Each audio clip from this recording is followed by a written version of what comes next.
Hello and a very warm welcome to this special, the big match coming up tonight between Chennai Super Kings and Mumbai Indians, the El Clasico really of the IPL. It's a different thing that both these teams are languishing at the bottom of the points table, with Mumbai haven't even gotten any points so far, whereas for Chennai Super Kings, they have won just one match in the tournament. So, the race to the top of the points table looks like a difficult one, but at least one of them today will get some points. Nikhil Narayan is here with me. We'll discuss the likely playing 11 of the two teams. We'll also give you our fantasy 11 for tonight. But let's just first get started on what to expect from this game. Nikhil, lot of problems in both teams. Not just players being out of form, but they just somehow haven't got the balanced squads, and it stands for both teams, both Chennai as well as Mumbai. Absolutely. Both the teams did not have a great auction, and we discussed this, Maya, in our review show after the auctions. MI didn't sort of build a strong substitute of a good bench strength, and they did not have a quality leg spinner. They did not have a bowling unit to support Jasprit Bumrah. And CSK, on the other hand, they deliberately chose to go with this daddy army policy of retaining certain core players who were well past their prime, the likes of Dwayne Bravo. I mean, some of them might be doing well, but they did not. They were almost fixated with the strategy, as if it was a compulsion to go with that, and that it's not paying dividends for them this season. Bowling has been a big problem for both the teams. The economy rates of above 9 are the worst for both these two teams in this season. Batting also hasn't done well at all. So lots of problems. El Clasico, yes, the two most successful teams in IPL history, 9 titles out of 14. Yeah. I mean, that's domination. But this season, they're almost fighting, who will finish second last. I mean, that is a competition. That is right. Who's it going to be who will win tonight? If you look at the head-to-head records, Mumbai have the advantage, but they don't mean for much given that squads have completely changed. But for these two teams, what are they likely playing 11 going to be? Let's take a look at first Mumbai Indians. Of course, Rohit Sharma, the captain, he needs to perform. He needs to get some runs if Mumbai wants to have any hope of going up that points table, of winning, or even trying to make it to the playoffs. It's not going to be an easy ride, but Rohit Sharma nevertheless needs to start scoring runs for Mumbai. Then there is Ishan Kishan, got good scores, a couple of good scores, but after that he hasn't scored too many runs. Dwayne Bravo has impressed us all with how he can bat. Tilak Varma again, the find of this IPL along with Ayush Badoni. There is Suryakumar Yadav, the leading run scorer for them, and still standing by that saying, "Main hoon na," for Mumbai Indians. Then there is Kieron Pollard, who retired from international cricket yesterday. He also needs to score runs. Look at that bowling lineup. Jasprit Bumrah has been toothless, economical, but hasn't been among the wickets. Yeah. Timil Mills is their highest wicket taker, along with Murugan Ashwin at 6 wickets, I think, in 6 matches. And then there is Jaydev Unatkat, who actually did bowl well in the last game, Nikhil. Yeah, I mean, Rohit Sharma's batting form is a big concern for MI. And it's not only from this season, it's the last 3-4 seasons. He is, none of these seasons he's striking at above 135. In fact, his strike rate is in the 120s, very much like Virat Kohli. He's not scoring big runs. So he's neither playing the role of the, accumulator, nor is he providing those cameos at the start of the innings. And this is a big problem for MI. When they were winning, when you win 5 titles, all this gets camouflaged. But now you can see it. Rohit Sharma this season, I mean, he's done almost nothing, just 114 runs. There's not even been one high impact knock. Interestingly, in this same phase, Maya, he's doing brilliantly for India. He's got 4 centuries. He's striking at 140 plus. He started this whole new strategy of going all out in the power play. Somehow he's not doing it for MI. I don't see what the difference is.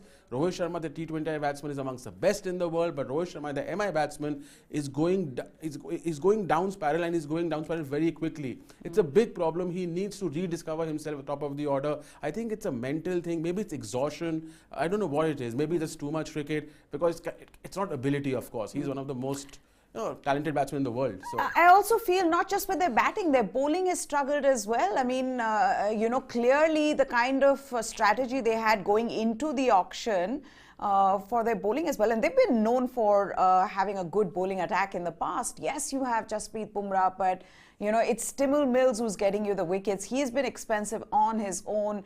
Then there is, we've talked about this in the past as well, no quality spinner, world-class spinner. When you're competing with the likes of R. Ashwin and Yuzvendra Chahal in Rajasthan Royals, or the way Rahul Chahar is bowling, Kuldeep Yadav for Delhi Capitals, Murugan Ashwin has not been as good for them, though he is the highest wicket taker. And you also realize how this team is struggling when their best bowler, one of the best in the world, is struggling to get wickets. Absolutely. Jasprit Bumrah is restrictive, but that is not the job for Jasprit Bumrah. Jasprit Bumrah has to take wickets. When MI won in 2019 and 20, Jasprit Bumrah was picking 20-25 wickets in a season. He's one of the highest wicket takers in the last 3-4 seasons of the IPL. Now, if he gets only 4 wickets in 6 matches and 1 wicket in the power play, it's a big problem. There's no one else. There is no Trent Bolt. Your best power play bowler, Trent Bolt, you did not retain him. He's gone. There's no leg spinner. Rahul Chahar is doing well for the other franchise, but there's no quality leg spinner you replaced him with. So there's a big problem in the bowling. No wonder they have one of the worst economy rates in the tournament. There's a problem in the bowling. There's a problem at the top of the order. There's a problem in your finishers. Karen Pollard has done nothing. He should be dropped, but he won't be dropped. There's no Hardik Pandya. So who's finishing the matches with you? Too much pressure on Suryakumar Yadav. Okay, talking about problems, there are plenty for Chennai Super Kings as well. They've got, some of the batsmen to do well for them, but they haven't been consistent, and as a team just haven't clicked. Bowling, again, a huge concern for them. Deepak Chahar missing out on this tournament is a huge blow for them. And, you can see that in their performances. None of the bowlers other than Dwayne Bravo has really stood out consistently, has been giving them wickets. And, the guile and the experience of Dwayne Bravo coming good for them. But Chris Jordan, who's been playing very expensive, around 13 is his economy in the tournament. Expensive. Dwayne Pretorius is possibly going to be back in the side. Mahesh Dikshana's inclusion was a good one because he's the only one in this bowling unit that's giving you wickets in the power play. But really looking at the top, I think it comes down to Ruturaj Gaikwad not being among the runs. Yes, he scored a 73 against Gujarat Titans, and that augurs well for them in the future. But Moeen Ali also, it's just, I don't know. I don't know how this team's going to come good in this tournament. Robin Uttapa has been a revelation. He seems to have found a bit of his old touch. 197 runs in the tournament, high striker to 150. Gaikwad got a 70, but, he doesn't look the same Gaikwad of last season, 600 plus runs, highest scorer.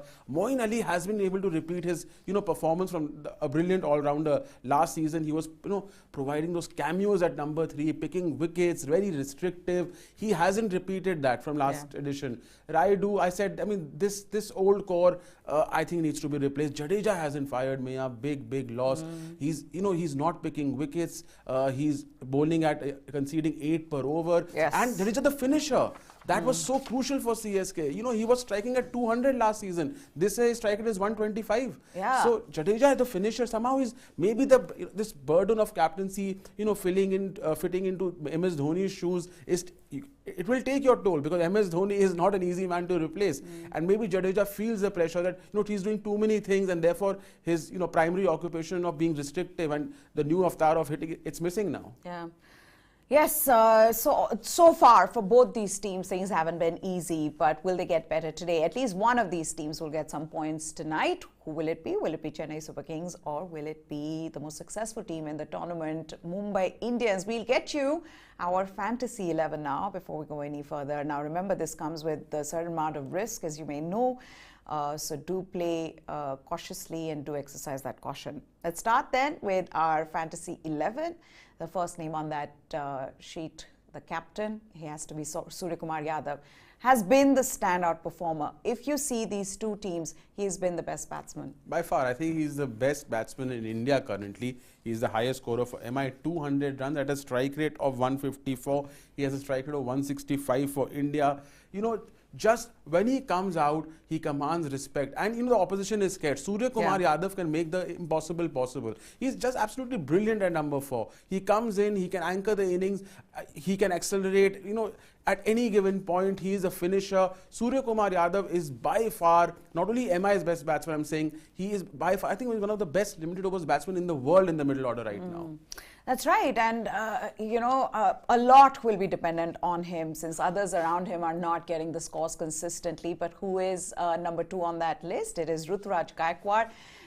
You're seeing him in runs. In the last game that they played against Gujarat Titans, scored 73. So, it's only a matter of time. We've seen what he did last season. He was the orange cap holder. So, and he was I think you'd want to put him. Yeah, and he was also the highest run getter in the Vijay Hazare Trophy, breaking all records. And he scored heavily in the Saeed Ali Mushtaq Trophy. Yes. So, I think this tournament, he's having a bad season. I think a lot of pressure on him after what he did last year. But I think after that 70, I think he'll get more consistent. So we have to have him in the fantasy 11. Okay, now this one has to be only because it is the legend that he is. I'm sure you guys guessed it. It is Rohit Sharma. We had to put him in. He's due a big score. When is it going to come? Possibly today. Why not? At the D.Y. Patil Stadium. I think he would realize that he's under pressure as well, because unlike the previous seasons where the team was doing well, this time the team's not doing well. So as a captain, you would want to score runs and lead from the front. Yeah, I mean, he's not in my fantasy 11, so, but fair enough. I mean, Rohit Sharma is such a big figure, such a big name, that it's almost like Virat Kohli, but although we dropped Virat Kohli the last time around. Anyway, Rohit Sharma, the thing is, he also did not do well last season, and MI also did not qualify last season. So now it's 2 seasons in a row. But yes, when you have 5 IPL trophies or the Indian team captain, you have to be given a certain benefit of doubt. And, Rohit Sharma has been an Indian great. I mean, his numbers for India in the last 3 to 4 years have absolutely astonishing. Yeah. So Rohit Sharma, I mean, therefore he has to be in our 11 just on his past reputation. Okay, then let's move on to the next player, Shivam Dube. How good has he been? The vice captain for us as well. And I think, we've first put Dual Brevis there, and then maybe we'll come to Shivam Dube. I think Shivam Dube is in the side, but Dual Brevis as well. Baby AB, we've spoken about it. There have been conversations around this guy, 360 game, wants to be like Virat Kohli, has his picture in his home bedroom. But that's different from the way he has batted, because when you see him bat, you realize that there is something about this player. There is. And we saw that in the Under-19 World Cup, but to do it in the IPL on a big stage against some of the best bowlers, the temperament that these youngsters have today. Yeah, I mean, he has the flair. He has the flair of an AB de Villiers. He has the attitude of an AB de Villiers.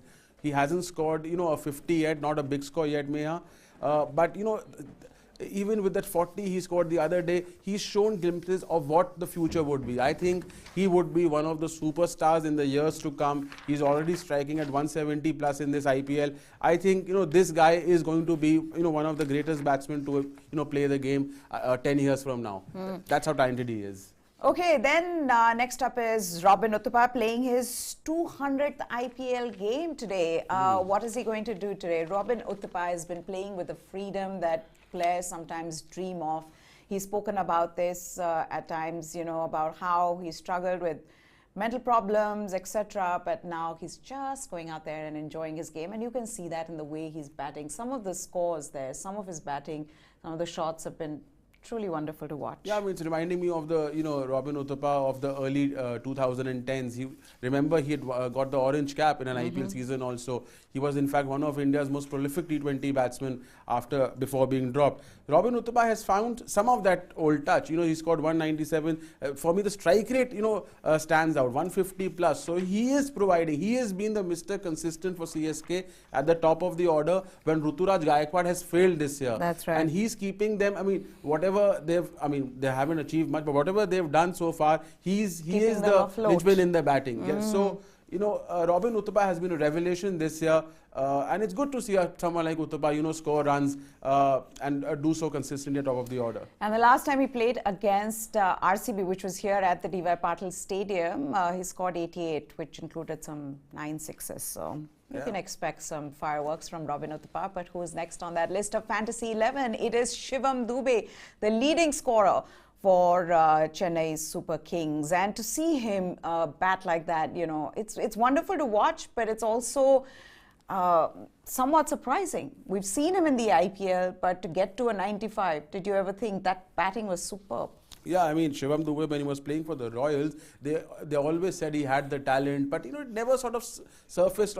But this season, he's been absolutely stunning. I mean, he's the highest scorer for CSK, more than the runs he scored, and he's the highest scorer for them.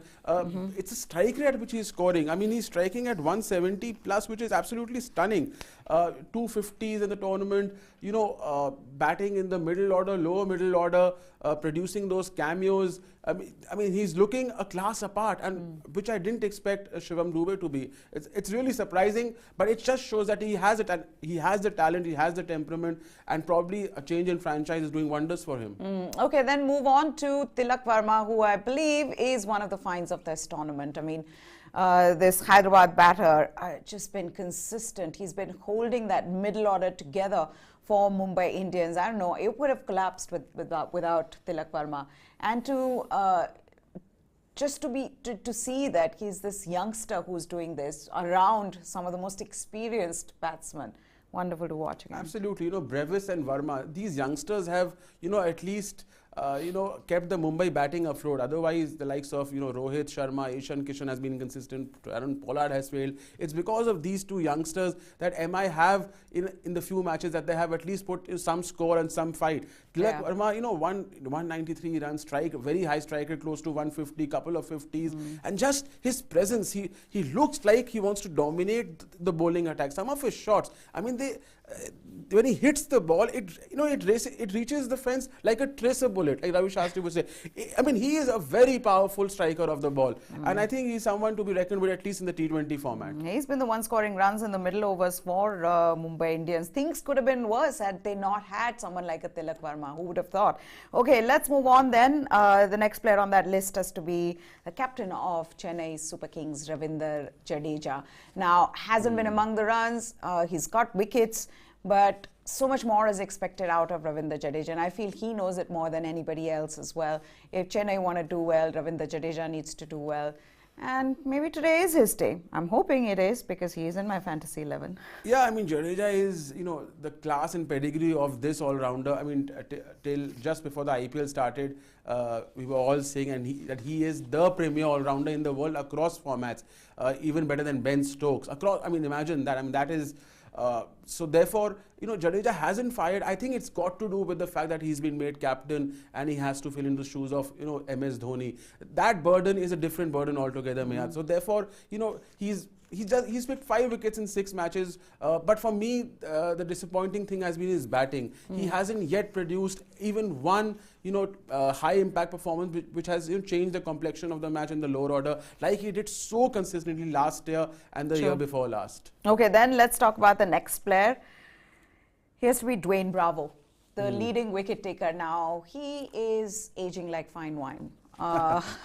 Hasn't done much with the bat, but with the ball he's done enough for Chennai Super Kings. If it had not been for him, things would have gotten far worse for them. He's the leading wicket taker, and you understand the experience that he brings to it, the slower ones, the off-cutters. He just knows how to bowl in power play or in the death. Yeah, I mean, 10 wickets, strike rate of 13. He's one of the most experienced T20 players in the world, along with the likes of Pollard. He has, I think, won the maximum T20 titles in the world for any player. He has played in the CPL, in the BBL, IPL, leagues across the world, and he brings in all that experience when he bowls. He's especially brilliant in the power play with his variations, slower off-cutters, Yorkers. He's absolutely brilliant. I mean, wide Yorkers, yeah, and he's not fantastic. He's not contributing with the bat, but his contribution with the ball has been pivotal to whatever CSK little they have achieved in the tournament. Okay, now next up is Jasprit Bumrah. There's no way you can leave him out. He may have not picked up as many wickets as his fans and Mumbai Indians fans would have liked, Indian fans would have liked. But when Jasprit Bumrah is in the squad, you've got to keep him in your fantasy 11, because you don't know what he's going to do on the given day. Maybe he'll pick up 4 wickets today. Yeah, I mean, maybe. I mean, Jasprit Bumrah still remains, one of the best international bowlers in the world. Yes, this tournament only 4 wickets in 6 matches. Economy as good as ever. He's one of the most restrictive bowlers in IPL history. The problem has been that he's not been used well enough. I mean, I understand MI's problem. They need to use him in the power play, but they need to reserve him in the death. They also and people are playing him out as well. People are playing him out, and in a number of matches, he's not opening with the new ball, which he has stated also. He wants to open with the new ball, but there are limitations within the team bowling unit. So in a lot of matches, he's bowling first change, even second change, and it's one of the reasons he hasn't picked as many wickets in the power play. But his numbers in the power play have been down since he came back from a back problem after the 2019 World Cup. Across formats, his wicket-taking ability with the new ball has gone down, which is a minor concern also for India. Okay, then the last player on that list has to be Mahesh Dikshana. Nobody would have expected this. In one game that he played 4 wickets, and the other one 2 for 24. That's his last 2 outings. 4 for 33, 2 for 22. Before he came along, Chennai weren't able to pick any wickets in the power play, but he changed that. So, I mean, he's very important for them, given that Deepak Chahar is not playing, and Deepak Chahar was the best power play bowler in the IPL in the last 3 seasons. So a little bit of the headache in the power play has been solved by this mystery spinner from Sri Lanka. He's picked 4 wickets in the power play in 3 matches at a very decent economy rate of less than 7.5. And still, batsmen aren't able to pick him. They read him off the pitch than off the hand. So it's interesting. I think he'll continue to bowl in the power play in today's match too. Okay, News 9 Sports is what you need to subscribe to on YouTube, and press that bell icon for all the notifications on our latest videos. We'll get you interviews, analysis, all the latest from the world of sports, not just cricket. So News 9 Sports, and we'll also join you at 6:30 on TV9 Bharatvarsh, जहाँ पर हिंदी में हम इसी match पर चर्चा करेंगे. DY Patil में ये हो रहा है, तो वहाँ पे कैसा रहेगा, पहले का रिकॉर्ड वहाँ पे कैसा रहा है, टीम को चेस करना चाहिए या पहले बैटिंग करनी चाहिए, वो सब बातें करेंगे. 6:30 बजे वो है TV9 भारतवर्ष पर. 7 बजे you guys can join us again on News 9 Sports and News 9 Digital, where we will discuss this match. So for now, that's it from Nikhil and me. Goodbye. Thanks for watching.